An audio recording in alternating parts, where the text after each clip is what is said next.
नमस्ते बच्चों। एक बार फिर मैं राहुल त्यागी, आपका विषय अध्यापक, एसएसटी विषय कक्षा 10 संसाधन वाला टॉपिक चल रहा था। अब है संसाधन नियोजन। पॉइंट क्या शुरू हुआ है बच्चों? संसाधन नियोजन। कहते हैं संसाधन नियोजन एक तकनीकी है। क्या है ये? तकनीकी है, जिसके माध्यम से संसाधनों को अधिक उपयोगी बनाया जा सकता है। कहते हैं संसाधन वैसा आज के युग में एक तकनीकी है, एक प्रैक्टिकल है, ये एक बहुत ऐसा है जिसको नया तरीका दिया जा सकता है। फिर कहते हैं जिसके माध्यम से संसाधनों को क्या है और अधिक उपयोगी बनाया जा सकता है। हम सभी जानते हैं पानी पीने के लिए, फिर भी पानी को और भी अच्छे किसी कामों में भी किए उसका प्रयोग में लाया जा सकता है। भारत जैसे देश में यहाँ संसाधनों को विविधता है, यानी बहुत संसाधन हमारे भारत देश के अंदर है। वह संसाधन नियोजन का महत्व और अधिक बढ़ा, यानी क्या कहते हैं उसका अधिक और अधिक महत्व बढ़ जाता है। भारत में ऐसे राज्य जहाँ पर एक प्रकार के संसाधन बड़ी मात्रा में पाए जाते हैं, उपलब्ध होते हैं, जबकि यहाँ अन्य महत्वपूर्ण संसाधनों की कमी भी होती है। ऐसे कई राज्य जहाँ पर बहुत सारे ऐसे संसाधन हैं जो बड़ी मात्रा में पाए जाते हैं। कई ऐसे राज्य हैं जहाँ पर संसाधनों की उपलब्धता में संदर्भ में आत्मनिर्भर है, यानी संदर्भ में मैं बात करें तो वो थोड़ी मात्रा में ही उनके पास उपलब्धता है। कुछ ऐसे राज्य संसाधनों की कमी के कारण पिछड़े भी हैं। उदाहरण के तौर पर देखें तो जहाँ पर संसाधनों की कमी होती है वो क्या है, राज्य पिछड़ गए हैं, वो एक गरीबी के रूप में रह गए हैं। अगर बात करते झारखंड है, छत्तीसगढ़ है, मध्य प्रदेश इत्यादि राज्यों में खनिज संसाधनों की उपलब्धता अधिक है। अगर हम बात करें ऐसे हैं जिन पर यहाँ पर बहुत सारे खनिजों की मात्रा पाई जाती है, किंतु अन्य संसाधनों की वहाँ पर कमी है। अगर हम बात करें अरुणाचल प्रदेश में जल संसाधनों का अकूत भंडार है, यानी इतना जल है कि हम उसकी वर्णन कर नहीं सकते। किंतु फिर अगर हम बात करें मौलिक विकास की कमी है। राजस्थान में पवन और सूर्य ऊर्जा की संभाव्यता अधिक है, यानी वो बहुत ज़्यादा पाई जाती है, किंतु यहाँ जल की अधिकता क्या है, अधिकता कम है, क्यों पानी कम पाया जाता है। लद्दाख की बात करें, शीत मरुस्थलीय देश में अन्य हिस्से से पृथक है। यह सांस्कृतिक विरासत की भूमि है, यानी हमारी कल्चर है, हमारी पहचान है, हमारे देश की इज्जत है। यहाँ जल का कहते हैं जल की क्या है आधारभूत संचय तथा खनिजों की कमी महसूस की जाती है। जबकि एक अगर हम बात करें लद्दाख ऐसा प्रदेश है जहाँ पर अब तो केंद्र शासित प्रदेश के रूप में जहाँ पर संस्कृति का भंडार है, सुंदरता है, देखने को मिलती है, परंतु वहाँ पर जल की कमी का देखने को मिलती है। अगर बात करें इस स्थिति में राष्ट्रीय, प्रांतीय और प्रादेशीय तथा स्थानीय स्तर पर संतुलित संसाधनों नियोजन की जरूरत होती है। अगर हम बात करें सारे स्तर पर संसाधनों की अच्छी तरीके से इनकी व्यवस्था की जाए, इन्हें व्यवस्थित किया जाए, उसी का नाम क्या होता है, नियोजन कहा जाता है। आगे देखते हैं भारत में संसाधनों का नियोजन कैसे हुआ। भारत में कैसे हुआ? संसाधन नियोजन की प्रक्रिया जटिल है, कठिन है। इनके निम्न चरणों में देखा जा सकता है। देश के विविध प्रदेशों में संसाधनों के महत्व और उसकी तालिका तैयार करना, इसके लिए क्षेत्र सर्वेक्षण के साथ मानचित्र बनाना तथा संसाधनों की गुणवत्ता एक मात्रात्मक कहते हैं प्रवृत्तियों का अनुमान लगाना तथा मापन करना, ये सारी प्रक्रिया की जानी चाहिए। फिर कहते हैं दूसरे नंबर पर उपयुक्त प्रौद्योगिकी कौशल तथा संस्था नियोजन ढांचे को तैयार करने के लिए संसाधनों का विकास योजनाएं लागू करना, ये किया जा सकता है। राष्ट्रीय विकास नंबर 3 में योजनाएं तथा संसाधन विकास योजना के मध्य समन्वय स्थापित करना चाहिए। राष्ट्रीय विकास योजना और संसाधन विकास योजना का दोनों का क्या करना चाहिए, एक साथ समन्वय करना चाहिए, एक साथ मिलाकर काम करना चाहिए, इन दोनों को स्थापित करना चाहिए। भारत में 1952 में आरंभ की गई पंचवर्षीय योजना, अगर हम बात करें भारत के अंदर पंचवर्षीय योजना प्रारंभ है, आज तक चल रही है, तो ठीक है, वो कहते हैं पहली प्रथम पंचवर्षीय योजना प्रारंभ हुई 1952 से, जो कहते हैं मध्य से संसाधन नियोजन की प्रक्रिया आरंभ की गई। अगर हम क्वेश्चन आ जाए संसाधन नियोजन की प्रक्रिया कब प्रारंभ हुई, तो हम पहली ही पंचवर्षीय योजना में इसका महत्व देते हैं। महत्व बताया गया है कि 1952 में ये प्रारंभ हो गई थी। किसी भी क्षेत्र का विकास उस क्षेत्र में उपलब्ध संसाधनों पर निर्भर करता है। पता चल जाता है कि ये क्षेत्र अगर संपन्न है तो यहाँ कहीं इसका मतलब यहाँ पर संसाधनों की कोई कमी नहीं है। विकास के लिए संसाधनों की उपलब्धता एक महत्वपूर्ण शर्त भी है। संसाधनों की उपलब्धता के साथ प्रौद्योगिकी और संस्थाओं में विकास का होना भी जरूरी है। भारत के कई राज्य क्षेत्र संसाधनों की उपलब्धता के बावजूद आर्थिक रूप से कम समृद्ध अथवा पिछड़े हैं। इसके विपरीत कई राज्य संसाधनों के अनुपलब्धता के बावजूद भी आर्थिक रूप से समृद्ध राष्ट्रीय श्रेणी में भी आते हैं। अगर मैं बात करूं संसाधनों की कमी के कारण बहुत सारे राज्य पीछे रह गए हैं। एक वो राज्य है जिसमें संसाधन की कमी तो है, पर वो अपनी उस कमी को पीछे छोड़ते हुए उनके बावजूद भी उन्होंने अपने आप को आगे समृद्ध बनाने का काम किया है, अपने आप को संपन्न बनाने का काम किया है। कहते हैं अगले पेज पे चलते हैं बच्चों। देखिए क्या गया, उपनिवेशिक इतिहास हमें बताता है उपनिवेश के संसाधन संपन्न राज्य विदेशी आगमन शासकों के आकर्षण केंद्र के साथ ये सारी बातें उस समय कही गई थी कि राज्य विदेशी आगमन शासकों के लिए आकर्षण का केंद्र रहा। कहते हैं जब साधन उन्हीं जगह हमारे इतिहास गवाह है, इतिहास मानता है कि जब भी हमारे देश के अंदर कोई भी किसी ने भी आक्रमण करने का प्रयास किया, उसी राज्य पर आक्रमण करने का प्रयास किया जहाँ पर संसाधनों की उपलब्धता ज़्यादा पाई जाती है। उपनिवेशिक देश के बेहतर तकनीकी के माध्यम से संसाधनों का प्रभावी दोहन किया तथा उस पर अपना वर्चस्व कायम किया। यह प्रमाणित करता है कि किसी प्रदेश का विकास में वहां उपलब्ध संसाधन तभी उपयोगी हो सकते हैं जब उपयुक्त प्रौद्योगिकी के माध्यम से विकास और संस्था परिवर्तन की दिशा की जा सके। कहते हैं बच्चों जब ही संसाधनों को उपयोग में लाया जा सकता है जब प्रौद्योगिकी के माध्यम से और परिवर्तन यानी संस्था परिवर्तन की दिशा में यानी अच्छे विकास के कार्य में, उसे बदलाव लाने के कार्य में अगर काम किया जा रहा हो तभी उस संसाधन को और अच्छा उपयोग में लाया जा सकता है। फिर कहते हैं उपनिवेशवाद के विभिन्न चरणों में भारत के सामान्य विकास तथा संसाधन विकास की प्रक्रिया का अनुभव किया। भारत में विकास संसाधनों की उपलब्धता पर ही नहीं बल्कि प्रौद्योगिकी, मानव संसाधन इत्यादि की गुणवत्तापूर्ण स्थिति पर भी निर्भर करता है। कहते हैं सारी बातें अगर हम बात करें गुणवत्ता पर भी इसका प्रभाव पड़ता है। इसकी महत्वपूर्ण चीज़ें ये होती हैं कि ये कितना उपयोगी, इस बात पर भी इसका असर पड़ता है। आगे कहते हैं संसाधनों का संरक्षण यानी इसका रखरखाव कैसे होगा। संसाधन विकास के लिए अनिवार्य है, ये काम करता है, देश की तरक्की में काम करता है, ये किसी भी तरह विकास के महत्वपूर्ण योगदान देते हैं। संसाधनों का समुचित उपयोग समृद्धि की ओर लेकर जाता है यानी आगे बढ़ाता है, जबकि विवेकहीन और अति उपयोगी के कारण पर्यावरण समस्याओं के साथ सामाजिक आर्थिक समस्या भी खड़ी होती हैं। आजकल बात करें बच्चों पर्यावरण समस्या के साथ साथ अब सामाजिक आर्थिक समस्या भी खड़ी हो चुकी हैं। इन समस्याओं से बचाव के लिए विभिन्न स्तर पर संसाधनों का संरक्षण अनिवार्य है। कहते हैं इन सारी बातों को देखने के लिए इनका संरक्षण होना बहुत जरूरी है। अगर ये समाप्त होगी तो आने वाले समय में समस्या और बढ़ जाएगी। लंबे समय से संसाधनों के संरक्षण की चिंता सामाजिक कार्यकर्ताओं तथा पर्यावरणविद द्वारा की जाती है। कहते हैं कि लंबे समय से इन संसाधनों के संरक्षण के लिए सामाजिक कार्यकर्ता, पर्यावरण भूगोल जो इसे कहते हैं पर्यावरण को जानने वाले लोग होते हैं, विद्वान होते हैं, वो सब लोग इसके पीछे पूरी तरह से लगे हुए हैं। उदाहरण के तौर पर महात्मा गांधी जी ने संसाधनों के संरक्षण पर अपनी चिंता व्यक्त करते हुए कहा था। क्या कहा था बच्चों को अंडरलाइन करो। महात्मा गांधी जी ने क्या कहा था, उन्होंने कहा हमारे पास अपने देशवासियों की आवश्यकता पूर्ति के लिए भरपूर संसाधन है किंतु किसी के लालच की पूर्ति के लिए नहीं है।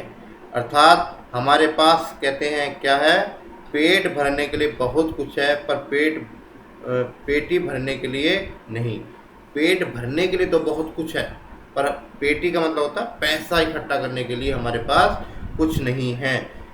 फिर कहते हैं गांधी जी के अनुसार वैश्विक स्तर पर संसाधनों का ह्रास हुआ है यानी समाप्त हुए।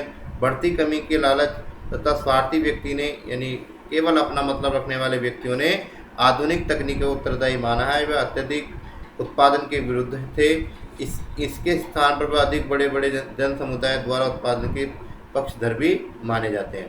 कहते हैं बच्चों इस तरीके से ये सारा काम हुआ। गांधी जी ने भी बड़ा ही अपनी चिंता व्यक्त करी।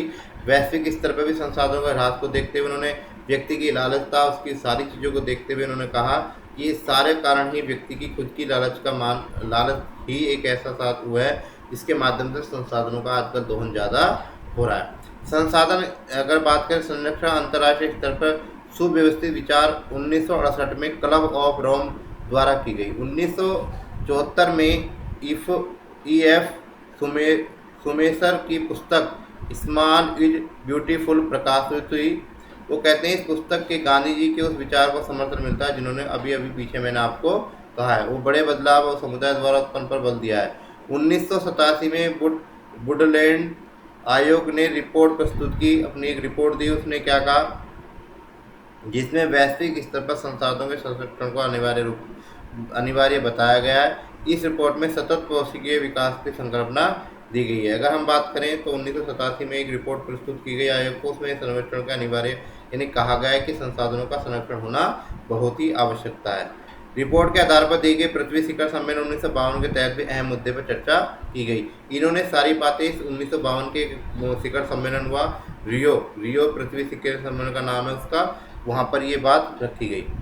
अब चलते हैं, अभी हमने भारत में संरक्षण की नियोजन की बात करी, संरक्षण की बात करी, संसाधनों की। अब कहते हैं, अब आता है भूमि संसाधन। सबसे पहला संसाधन शुरू होता है। अब तक हमने संसाधन को जाना, संसाधन क्या है। अब शुरू क्या होता है, भूमि संसाधन। मनुष्य भूमि पर रहता है, आप सभी रहते हैं, हम भी देखते हैं, हम भी रहते हैं। उसकी सभी आर्थिक क्रियाएं प्रक्रियाएं भूमि पर ही संपन्न होती हैं तथा कई रूप में इसका उपयोग होता है। वस्तुतः सबसे महत्वपूर्ण प्रकृति का क्या है, ये प्राकृतिक संसाधन है। सबसे महत्वपूर्ण संसाधन किसे मानेंगे हम, प्रकृति का संसाधन क्या है, भूमि संसाधन है। वनस्पति, वन्य जीव, मानव जीव, परिवहन, संचय, सेवाएं तथा आर्थिक क्रियाकलाप पर आधार भूमि है। ये सारी काम करने के लिए क्या है, जो आधार है वो भूमि है। पृथ्वी पर आप सभी जानते हैं गाड़ियाँ चलती हैं, पृथ्वी पर मनुष्य का जीवन है। प्रकृति, वनस्पति सब प्रकृति पे, भूमि पे पाई जाती है। भूमि अपने महत्व के साथ ही एक सीमित संसाधन भी है। इसका कारण उपलब्ध भूमि के विभिन्न उद्देश्यों के लिए उपयोग योजनाबद्ध तथा सावधानीपूर्वक करना ही होगा। भारत की भूमि की कई भू आकृति पाई जाती हैं। यहाँ पठार भी है, पर्वतीय पठार भी है, मैदान भी है, झरने भी है, द्वीप है, आदि रूप में पाया जा सकता है। देखिए सारी भाग अब प्रतिशत में दे रखी है। 43% भूभाग पर मैदान है, जहाँ कृषि तथा औद्योगिक की क्रियाएं गतिशील हैं। पर्वतीय संपूर्ण भूमि क्षेत्र में 30% हिस्से में विद्यमान है। अगर हम बात करें, ये 30% क्या है बच्चों, ये पर्वतीय क्षेत्र माना जाएगा। देखिए पूरा दे रखा है। मैदानी क्षेत्र क्या है, ये वाला है। पठारी क्षेत्र क्या है, 27%। फिर कहते हैं देश में 27% हिस्सा पठार का है। पठारों के भूवर्ग में खनिजों का, जीवाश्म ईंधनों का आकुर भंडार पाया जाता है। अगर हम बात करें, इनमें ही ये जीवाश्म ईंधन पाए जाते हैं, खनिज पाए जाते हैं। यह वनों के भी वृहद कोष भी हैं। कहते हैं वृहद मतलब तो बहुत बड़ा, ये वनों का क्या है, बहुत बड़ा वो माना जाता है, जहाँ पर बहुत वन पाए जाते हैं। अब आगे बात करें, सारी चीज़ें इसमें दिखा रखी। देखिए एक डायग्राम के माध्यम से सामान्य भू उपयोगी संवर्ग और सामान्य भू उपयोगी संवर्ग, ये 2014-15, ये 60 और 1961 की बात करें, उस समय के और इस समय के दोनों का अंतर देख लेना बच्चों, कितना बदलाव हुआ। देखिए अगर मैं बात करूँ 45.26, 45.5, यानी ये चीज़ क्या हुई है, थोड़ी सी क्या यहाँ पे बढ़ गई है। यहाँ पे क्या हुआ, ये बढ़ी है, फिर ये यहाँ पे घट गई। इस तरीके से कहीं घटा हुआ, कहीं बढ़ा हुआ, इस तरीके से पूरा डायग्राम में दे गया है। इसे आप नीचे बता रखे हैं, इसका मतलब क्या है, कितनी प्रतिशत पे सारी चीज़ दी गई है। ठीक है, अब कहते हैं इसका उपयोग 1961 से लेकर 1960-61 से लेकर 2014 के बीच की सारी प्रक्रिया इसमें दी गई है। अब इसका उपयोग होता है कितनी चीज़ के लिए होता है, भूमि संसाधन का उपयोग निम्न उद्देश्यों के लिए किया जाता है। नंबर 1 वन के लिए, कृषि के लिए अनुपलब्ध जमीन होती है, जैसे नंबर 1 कहते हैं बंजर तथा कृषि के अयोग्य भूमि, गैर कृषि प्रयोजन के में लगाई गई भूमि, प्रतिभूमि के अतिरिक्त अन्य कृषि अयोग्य भूमि होती है, स्थायी चारागाह तथा अन्य गोचर भूमि। ये सारी क्या है, इन सारी चीज़ों की अगर बात करें, इन सब चीज़ें कृषि के लिए, फसलों के लिए, बागों के लिए और अपने चारागाह के लिए, सारी चीज़ों के लिए क्या है, ये सब भूमि का उपयोग किया जाता है। वन के लिए भी किया जाता है, ये सारी इसमें दे रखे हैं। शुद्ध या निवाल बोया गया क्षेत्र भी होता है। एक कृषि क्षेत्र के एक बार में अधिक बोया गया क्षेत्र को शुद्ध या निवाल बोया का क्षेत्र माना जाता है। इसकी सकल कृषि क्षेत्र के रूप में कहते हैं, जो किसानों का खेत होते हैं उन्हें कहते हैं निवाला बोया गया नया खेत, अगर नया फसल जिसमें बोई जाती है। भारत में भूमि उपयोग का प्रारूप क्या है, कहते हैं भारत में भू उपयोग का तात्पर्य मनुष्य द्वारा धरातल विविध रूप से उपयोग में लाए जाने की प्रक्रिया है। भारत में भू उपयोग की निर्धारित करने वाले तत्व 2 प्रकार के, भौतिक कारक तथा मानवीय कारक। भौतिक कारक और मानवीय कारक क्या कहते हैं इसमें, भौतिक कारक और मानवीय कारक भूआकृति के आधार पर इसकी बात इसमें कही गई है। आगे देखते हैं भारत में भौगोलिक क्षेत्र कितना। भारत का एक क्वेश्चन आ जाता है बच्चों, भारत का भौगोलिक क्षेत्र 32.8 लाख वर्ग किलोमीटर है। ठीक है, देश में 93% भाग भूमि उपयोग के आंकड़े उपलब्ध हैं। कहते हैं इस प्रकार से पूर्वोत्तरीय राज्यों में असम को छोड़कर अन्य राज्यों में भूमि उपयोग आंकड़ों की जानकारी नहीं है, जबकि जम्मू कश्मीर के पाकिस्तान चीन द्वारा अधिकृत क्षेत्रों में भूमि की सर्वेक्षण नहीं किया गया है। भारत में स्थायी चारागाह के अंतर्गत भूमि कम हुई है। चारागाह के चक्कर में बहुत सारी जगह ऐसी जो भूमि है वो थोड़ी कम हुई है। चारागाह के सिकुड़ने जाने का प्रभाव पशुधन को उपलब्ध होने पर पड़ा है। कहते हैं जब चारागाह जहाँ पशु चरा करते थे, जब वो थोड़ी थोड़ी ज़मीन समाप्त होने लगी तो वो जो पशु थे उनकी थोड़ा थोड़ा कम उपलब्ध होने लगे, पशु भी कम होने लगे। चारे पर ही हुआ करता था, ये बेचारे चारे खाया करते थे। पशुधन की बहुत बृहद संख्या को किसी भी प्रकार को चारा उपलब्ध कराया जाता था। देखिए, जब बहुत सारे पशु जिन मनुष्यों के पास हुआ करते, जिन व्यक्ति के पास हुआ करते थे, वो क्या करते थे, अपने पशुओं को ले जाया करते थे चारागाह स्थान पर, वहाँ पर अपने पशुओं को चुगा कर लाया करते थे। यदि चारा उत्पादन में कमी दर्ज की जाती है तो इसका परिणाम क्या होगा? आप जानते हैं, अगर चारागाह के जो स्थान है अगर वो समाप्त हो जाएंगे तो पशुधन की समाप्ति भी हो जाएगी। वर्तमान प्रति भूमि अथवा अन्य प्रतिभूमि उपलब्ध नहीं है और इनका फसलों पर उत्पादन लागत अत्यधिक होता है। इसी कारण ऐसी भूमि 2 से 4 वर्ष की अवधि तक ही बोए जाते हैं। यदि इन क्षेत्रों को देश की शुद्ध निवाल बोए क्षेत्र में शामिल किया जाए तो कुल भौगोलिक क्षेत्र में 54% कृषि में होने का अनुपात बन सकता है। अगर ये वाली ज़मीन भी और ये वाली ज़मीन दोनों को एक जगह कर दी जाए, भूमि पड़ती भूमि को, और दूसरी बात करें बोए क्षेत्र यानी शुद्ध निवाल क्षेत्र को, दोनों का एक हिस्सा बना दिए तो 54% हिस्सा कृषि का हो सकता है। शुद्ध बोए हुए क्षेत्र का प्रतिशत राज्यवार विभिन्न है। पंजाब हरियाणा जैसे क्षेत्रों में 80% क्षेत्र कृषि में की होती है, जबकि अरुणाचल प्रदेश, मिजोरम, मणिपुर, अंडमान निकोबार द्वीप समूह में 10% से कम क्षेत्र में कृषि कार्य किया जाता है। अगर हम बात करें पंजाब हरियाणा और यहाँ की बात करें तो 80% लोग आज भी कृषि के क्षेत्र में काम करते हैं और कृषि क्षेत्र की जमीन ज़्यादा वहाँ पाई जाती है, जबकि अंडमान निकोबार, मणिपुर, मिजोरम, अरुणाचल प्रदेश में 10% क्षेत्र ही कृषि के रूप में पाया जाता है। आगे बात करते हैं इन राज्यों में शुद्ध तथा निवाल बोए गए क्षेत्रों के कम होने के लिए उत्तरदायी कारणों से कुछ ज्ञात कीजिए। भारत में राष्ट्रीय वन नीति 1952 में आई। वन आच्छादित क्षेत्रों को कुल भौगोलिक क्षेत्र में 33% भूमि का होना वंशीय किया गया है। ये अब भी यह क्षेत्र पर कमी है। India state of forest report के अनुसार भारत में कुल भौगोलिक क्षेत्र का 24.39 भाग वन का है। 2017 के अनुसार बात करें, अगर भौगोलिक क्षेत्र के आधार पर बात करें तो 33% माना गया था, आच्छादित किया गया था कि 33% क्या होनी चाहिए, भौगोलिक बनिए वन से घिरी भी होनी चाहिए। ठीक है, अब क्या है, केवल 24% से कुछ ऊपर रह गई है। वन नीति द्वारा निर्धारित की यह सीमा पर्यावरण संतुलन बनाए रखने के लिए की गई थी, यह इसके लिए अनिवार्य है। वन क्षेत्र का महत्वपूर्ण आजीविका तथा रोजगार अवसरों के लिए भी महत्वपूर्ण है। वनों का जो क्षेत्र होता है वो महत्वपूर्ण क्या होता है, आजीविका के लिए भी होता है, रोजगार के अवसर भी प्रदान करता है। भूमि उपयोग का एक रूप बंजर भूमि तथा अगर बात करें दूसरा गैर कृषि प्रयोगों में लाई गई भूमि भी हो सकती है। बंजर भूमि को पहाड़ी चट्टानें, मरुस्थलीय दलदली भाग इत्यादि में शामिल किया गया है। फिर क्या कहते हैं, इसमें गैर कृषि प्रयोजन में लगाई गई भूमि पर भवन, सड़कें, रेलवे लाइन, उद्योग आदि इसमें क्या क्या किए जाते हैं, उद्योग धंधे इत्यादि भी बनाए जाते हैं। भारत में लंबे समय में भूमि संरक्षण प्रबंधन को गंभीरता से नहीं लिया गया। साथ ही भूमि उपयोग सतत तथा अव्यवहारिक रूप से कर बात करें करने के लिए कारण भूमि संस्थान को निम्नीकरण हुआ है। देखिए बच्चों, क्या कहते हैं, भूमि को संरक्षण करने के लिए, उसको गंभीरता से सोचने के लिए भूमि का उपयोग ही और व्यवहार का ही कारण इसका हम कहेंगे कि इसे सही तरीके से प्रयोग में लाया जा सकता है। समाज तथा पर्यावरण के लिए एक बड़ा खतरा साबित भी हो सकता है। अगर संसाधनों में भूमि का समाप्त हो जाए तो आने वाले समय में पर्यावरण के लिए क्या, मनुष्य के लिए भी एक बहुत बड़ी समस्या उत्पन्न हो सकती है। भारत भूमि निम्नीकरण के संसाधन पढ़ लेते हैं कि संरक्षण के क्या क्या उपाय हैं। क्या है, भूमि एक ऐसा संसाधन जिसका उपयोग कई पीढ़ियाँ लगातार करती आ रही हैं। भोजन, मकान, वस्त्र की मूल आवश्यकताओं सहित दैनिक जीवन में 95% जरूरत भूमि पर पूरी की जाती हैं। आप सभी जानते हैं मनुष्य को भूमि पर रहना है तो सारी चीज़ें का 95% की जो भी हैं वो हमारी दैनिक क्रिया की वो सारी भूमि पर रहकर की जाती हैं। मानवीय क्रियाकलापों में भूमि निम्नीकरण के कारण भूमि अपनी प्रकृति शक्तियों खो रही है। जिसके कारण इसका क्षरण की चिंता सामने आ रही है। क्षण का संरक्षण की चिंता सामने आ रही है, यानी इसकी रखरखाव की चिंता सामने आ रही है। भारत में इस समय 13 करोड़ हेक्टेयर भूमि निम्नलिखित है।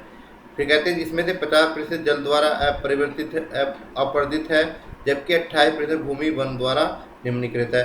शेष निम्नलिखित भूमि लवणीय तथा क्षारीय भी है, जहाँ पर ये ऐसे पदार्थ होते हैं जहाँ पर कैसे कहते हैं फसल वगैरह या भूमि उपयोग में नहीं जाए। कृत्रिम मानवीय क्रियाएं भी खनन, पशुचरण, वनमूलन इत्यादि भूमि के निम्नीकरण के लिए अत्यधिक उत्तरदायी। ये सारी चीजें निम्नीकरण का बात करूं बच्चों, भूमि का कटाव। अब कटाव क्या निम्न रूप हो चुके हैं भूमि के, उन सबको संरक्षण करने के लिए जरूरी है क्या क्या उपाय करने चाहिए। क्या कहते हैं, मैदानों को खनन के बाद गहरी खाइयों तथा मलबों के साथ खुला छोड़ दिया जाता है। यानी ये सारे कारण क्या बने निम्नीकरण के कारण, अनुपयुक्त खानों की वजह से झारखंड, छत्तीसगढ़, मध्य प्रदेश, उड़ीसा वन उन्मूलन भूमि निम्नीकरण की प्रक्रिया के सामने आई है। खनन के कारण तथा उद्योगों से निकलने वाले धूल कण वायुमंडल में विसर्जित हो जाते हैं और अतः भूमि निम्नीकरण के कारण ये सब क्या होते हैं, इनका निम्नीकरण हो जाता है। अगर बच्चों मैं बात करूं विगत दशकों में औद्योगिक जल तथा अपशिष्ट के कारण, अपशिष्ट मतलब गंदे पदार्थों के कारण जल प्रदूषण और भूमि निम्नीकरण की गति तीव्रता से हुई है। आप भी देख रहे हैं जब जल प्रदूषण में अपशिष्ट पदार्थ आ जाते हैं तो उस कारण जब मिट्टी पर जाता है तो मिट्टी का क्या होता है, वो मिट्टी को कटाव कर देता है। गुजरात, मध्य प्रदेश, राजस्थान में अति पशुचरण के कारण भी निम्नीकरण सामने देखने को मिला है, जहाँ बहुत सारे पशु चढ़ते हैं। अब जहाँ पशु जब चढ़ते हैं ज़मीन के ऊपर तो उनके पैरों के माध्यम से जो ऊपर की जो ज़मीन अच्छी होती है, इसमें पैदावार होती है, वो क्या होती है, उनकी उर्वरता खत्म हो जाती है। महाराष्ट्र में भी भूमि निम्नीकरण प्रमुख कारण अति क्या है, वो वहाँ भी पशुचरण का ही माना जाता है। अगर मैं बात करूँ जितनी बातें इसमें कही गई कि पहली बात ये देखनी कि ये किस कारण से निम्नीकरण हो रहा है। अब इनका उपाय यही है कि ये कार्य बंद कर दिए जाएँ सारे, कि भाई पशुओं को ना चराया जाए, तो अपशिष्ट पदार्थ पानी में न डाले जाएँ, जल को शुद्ध किया जाए, जल प्रदूषण ना हो। ये सारी क्रिया जब करेंगे तो ये भूमि का निम्नीकरण रोका जा सकता है, भूमि का कटाव रोका जा सकता है। बच्चों इस वीडियो के माध्यम से मैंने यहाँ तक पढ़ाया। अगला भाग इसी पाठ का अगली वीडियो में आप सभी के बीच में लेकर उपस्थित होऊंगा। धन्यवाद।